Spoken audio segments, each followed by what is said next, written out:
Hi guys, it's me, Trudy Lee. How's everybody doing today? I'm doing fine, thank you. It's a beautiful sunny day right outside of San Antonio. I wanted to say a few things on the boy that was disrespecting the Native American veteran.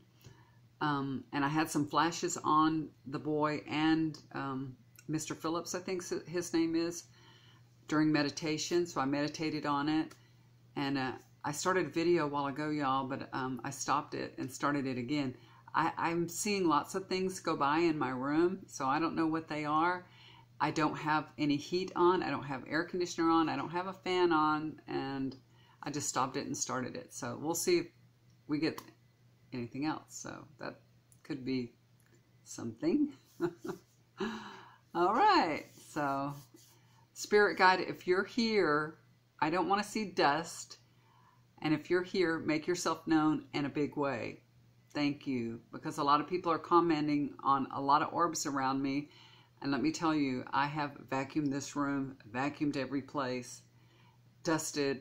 So I don't want to see any dust. So if you're my spirit guide here, please show yourself to the people in a big way. Okay? All right, there we go. So let me tell you what I saw during my meditation for the boy. I see a leash. I see at the end of the leash that little hook that you hook the collar on the leash. So I see one of those hooks, you know, the little fasten end. And so I feel like he's been put on a leash. So he may have had some privileges taken away on restriction, I think. And I see that he's feeling a lot of grief about this. I see someone laying on their bed, face down on their stomach, on their pillow with their head like this. So he may be upset and feeling grief about this, but I don't know if he's grieving over what he did or, you know, that he's in trouble.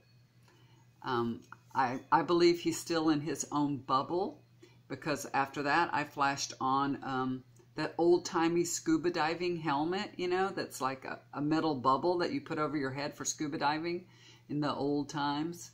So I feel like he's still in his own personal bubble, in his own personal belief system. So I feel like he still has a lot of things to work out. But he's young, and you know, we can encourage him and have hope for him that he will work things out. I hope he does, and I'm sure he will. So he's young. He has a lot to learn, and he's learning. He's going through this experience to learn. It's actually helping a lot of people. It's teaching a lot of people a lot, because it's gone viral. That video went viral. As for Mr. Phillips, I feel like this is his 3 minutes of fame, even though I know that he's been an activist and he's probably been on TV before, but probably not so, in such a big way, you know. So he is going to ride this as far as he can. Okay, and for a good reason. He can, you know, get his message out. It's a really good opportunity for him. The reason I say that is because I see a motorcycle, one of those motorcycles that you sometimes see the young people ride. They have really short handles and they have to like roll over on their back to hold it, and it looks like the most uncomfortable ride in the world. God only knows why anybody would want to ride a motorcycle like that. I used to ride motorcycles, so I understand, but not one like that. Anyway, it's roaring down the road really quickly. So he knows the time is short, and he has a very short amount of time to get his message out. And he's doing a really good job. So that's why I say 3 minutes of fame, not to be disrespectful. And then I flash on a cat. They got their claws like hanging on. So I think Mr. Phillips, like a cat, has had many close calls, you know, like the 9 lives. So I think he's had many close calls in his life. He's not a, you know, it's not his first time. It's not his first go round, put it like that. It's not his first go round. So he's been through a lot of things. Lastly, I see that lizard, the chameleon. And I think that Mr. Phillips has gone through many transformations in his life.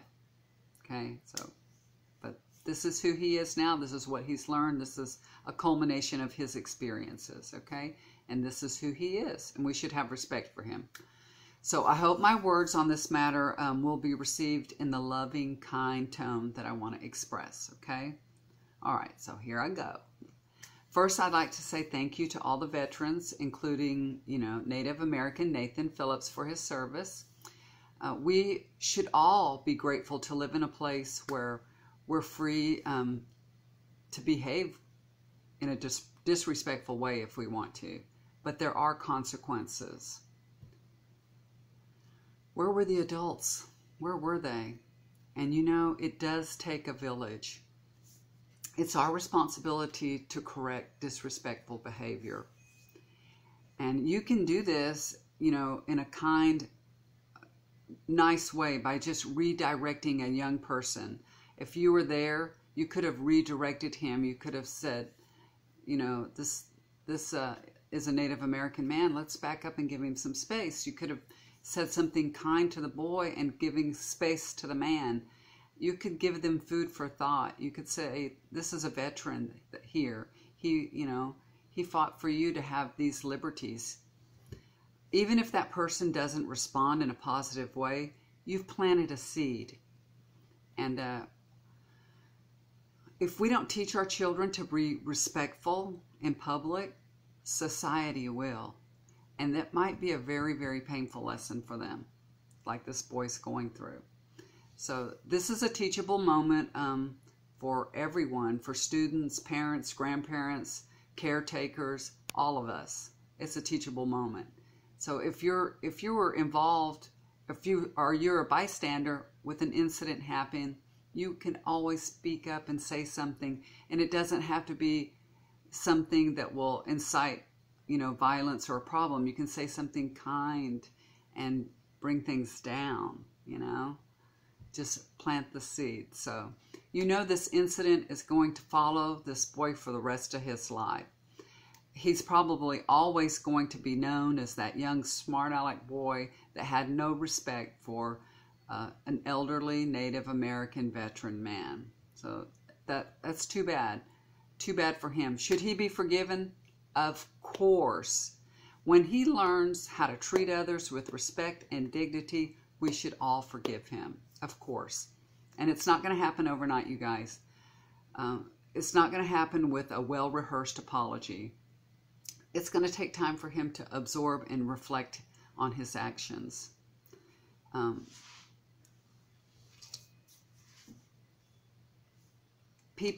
Children are reflecting your values, your speech, your prejudiced behavior behind closed doors. And truly, it isn't doing any good for our children or our nation. And you too can change just like this young man can.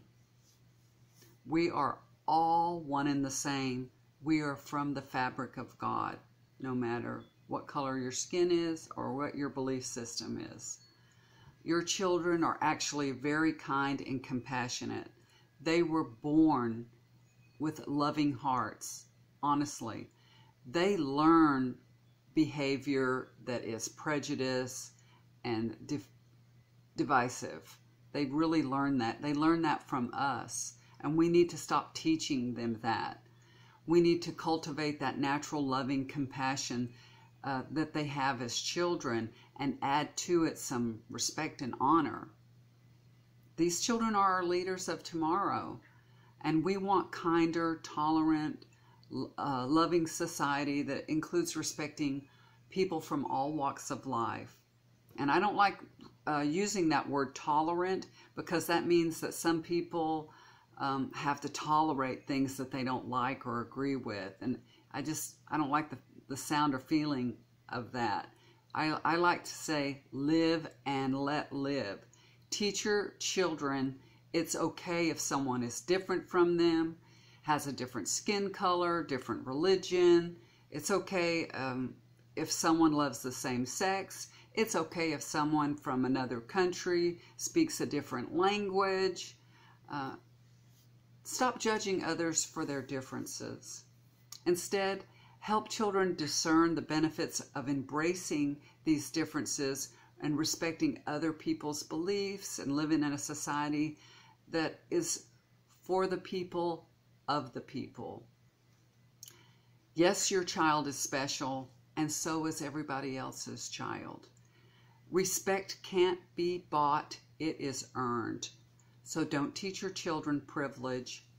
If you're wealthy and God's blessed you and you have an opportunity to pay it forward, good for you. That's wonderful, wonderful. Remember, to whom much is given, much is expected. And it's my hope that everyone will calm down, let this young man learn his lesson. Hopefully we've all learned from it too. And let us all send prayers of healing and enlightenment to all that participated in this disrespectful behavior, and let's move on, okay? All right. That's what I got to say about this. I hope y'all, I hope you took something out of it, okay? All right. Thank you for listening. I appreciate it. Love you guys. Bye for now. Do something kind for somebody. It'll always come back to you. See y'all again soon.